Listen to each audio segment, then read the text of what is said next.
The Sooners took a bit of a hit with Lincoln Riley moving on to Oklahoma. The typical fallout that we see everywhere when a coach leaves, nothing really to be that alarmed about, but it's still concerning and it's still an issue in the immediacy of National Signing Day coming up in just a few weeks. But Brent Venables has quickly recovered and is starting to get back some players and in some new players as well just here in the last few days.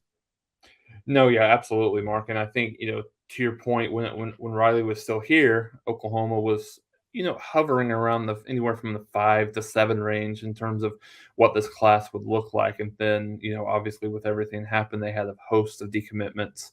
Um, Dropped, according to the 247 composite rankings, dropped as far as about 21st overall.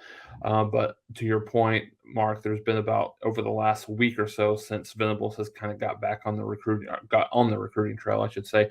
Oklahoma secured about 4 or 5 commitments that have come through today that have got Oklahoma at this point back into the top 10. So just an outstanding job by Venables and the staff, and not just Venables, but DeMarco Murray, Cale Gundy was a couple of the guys that really kind of stayed and then stayed on the beaten path, and just in terms of trying to help kind of solidify some of these kids. And then certainly Bob Stoops was helpful in that manner as well. But and then Brent kind of closing the deal on some of these things. But yeah, I think given where Oklahoma fell to and then where they're currently at, then I think absolutely this is as good as you could hope for. Oklahoma has a couple of kids that probably won't be signing today that are looking towards maybe the later signing period, and then there's a potential flip from Clemson that it's looking like it's headed towards Oklahoma's way that could give Oklahoma a bolster, just bolster that class even more than it already is.